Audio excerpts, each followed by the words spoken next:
Samajwadi party सड़क से लेकर संसद तक आंदोलन करेगी। किसानों की आवाज हो, चाहे महिलाओं की आवाज हो, चाहे दलितों की आवाज हो, चाहे पिछड़ों की आवाज हो, पूरा संगठन उसी पर ध्यान देगा। लोकसभा चुनाव के दौरान उत्तर प्रदेश में पिछड़ा दलित अल्पसंख्यक यानी पीडीए फॉर्मूला के भाजपा की हालत खराब कर देने वाली समाजवादी पार्टी अब मध्य प्रदेश में भी इसी तर्ज पर आगे बढ़ने की तैयारी में है।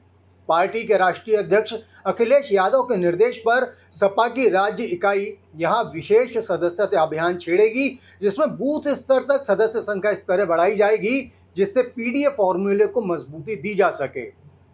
इस जातिगत गणित के माध्यम से ऐसा हुआ कि लोकसभा चुनाव में समाजवादी पार्टी उत्तर प्रदेश की 80 में से 37 सीटों पर जीतने में सफल रही। इससे उत्साहित अखिलेश यादव ने मध्य प्रदेश इकाई को भी इसी दिशा में काम करने के लिए कहा है।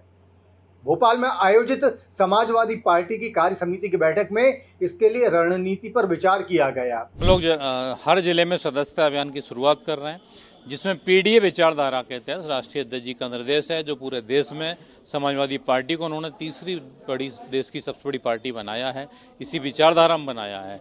हर वर्ग को टिकट दिए हैं।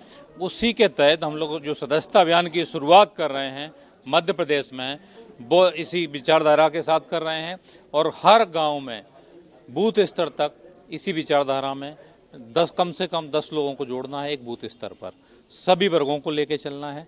इसी तरह हमारी 17 विंगें हैं, 17 विंगों का भी गठन बूथ स्तर लेवल पे किया जाएगा। महिला विंग है, पिछड़ा विंग है, दलित विंग है, आदिवासी विंग है, हमारी अल्पसंख्यक विंग है, युवजन सभा है, लोहिया वाहिनी है। तो सभी लोगों को सक्रिय कर दिया गया है और इसी रूपरेखा में समाजवादी पार्टी सड़क से लेकर संसद तक आंदोलन करेगी। किसानों की आवाज़ हो, चाहे महिलाओं की आवाज़ हो, चाहे दलितों की आवाज़ हो, चाहे पिछड़ों की आवाज़ हो, पूरा संगठन उसी पर ध्यान देगा। और 20 साल से जो मध्य प्रदेश को कंगाल बना दिया है, महंगाई का मुद्दा हो, चाहे किसानों का मुद्दा हो, चाहे महिलाओं का मुद्दा हो, सारे मुद्दों पर ध्यान देगी और संगठन हर दिन रोज नया काम करेगा। राज्य में सन 2018 के विधानसभा चुनाव के बाद कांग्रेस सबसे बड़ी पार्टी तो बन गई थी, लेकिन सबसे बड़ी समस्या ये भी थी कि उसे सरकार बनाने के लिए स्पष्ट बहुमत नहीं मिला था। तब कांग्रेस को सपा के 1 विधायक सहित बसपा के 2 और 4 निर्दलीय विधायकों के समर्थन से नाथ की सरकार बनाने का मौका मिल गया था। हालांकि अब हालात एकदम अलग हैं। राज्य के बीते चुनाव में कांग्रेस ने सपा को धता बताते हुए उसके साथ एक भी सीट शेयर करने से मना कर दिया था। इसे लेकर अखिलेश यादव ने कांग्रेस नेतृत्व पर खुलकर नाराजगी भी जताई थी।